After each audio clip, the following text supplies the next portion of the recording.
Hi, it's B, and if you're new here, welcome. I'm B, and I'm in my 40s, and I'm documenting my life one painting and one story at a time.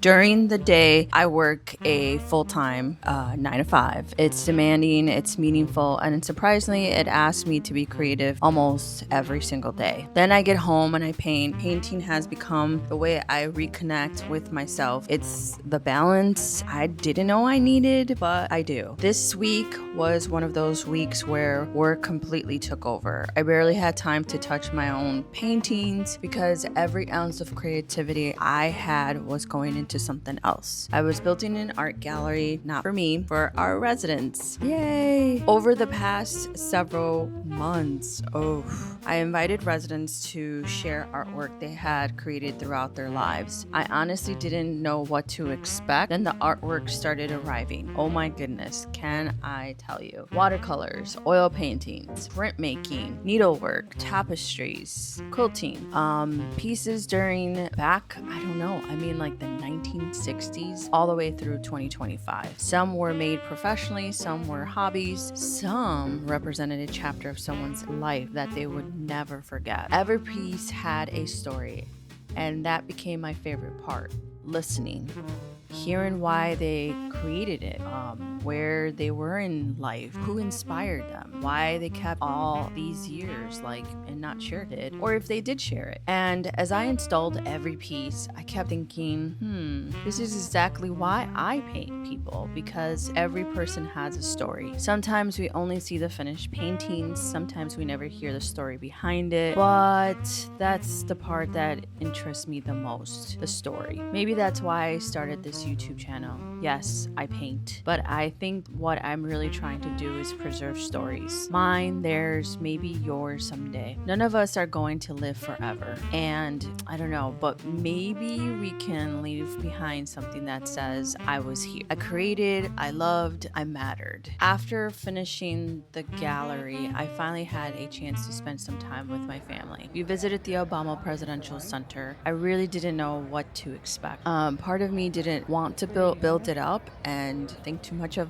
what I should expect, but because I didn't want to get disappointed. But the moment we walked in, I knew this place was different. The exhibits weren't just things to look at. They invited you to experience them. There were video, installations, interactive displays, personal stories, historical moments. Walking through the museum felt less like reading history and more like stepping into someone's journey. One of my favorite moments was standing inside the replica of the Oval Office. I started to get a little, spicy and start answering the phone. It was kind of a cute picture. It was surreal. I also love the fashion exhibits, the architecture, and simply taking everything in. As I walked through each floor, I found myself thinking about legacy again. How one person's life can continue telling a story long after they're gone. Maybe that's why I've always been drawn to painting people. I don't think it's just because I like faces.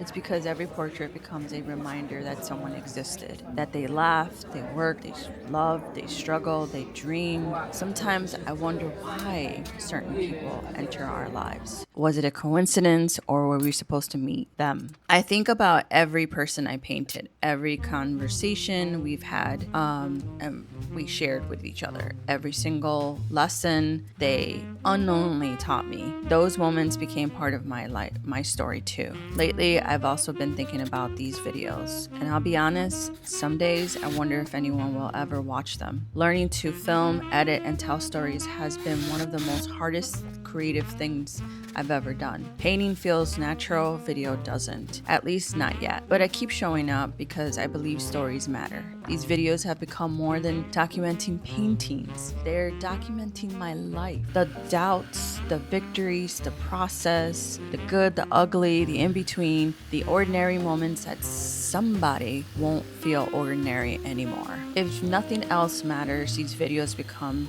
something I leave behind. A timeline of life that was fully lived. A reminder that I keep creating even when life gets a little crazy, even when I'm tired, even when I wasn't sure where all of this was leading. Speaking of what's next, I'm starting a new collaborative art project with my family, including my mom.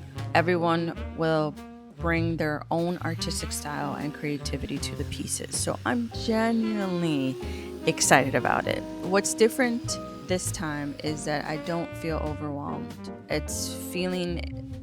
The feelings are exciting. It's a feeling of, challenge I actually want to take on. And maybe that's growth. So if you'd like to follow along with the next chapter, I'd love to have you here. I'll see you next week. Yay!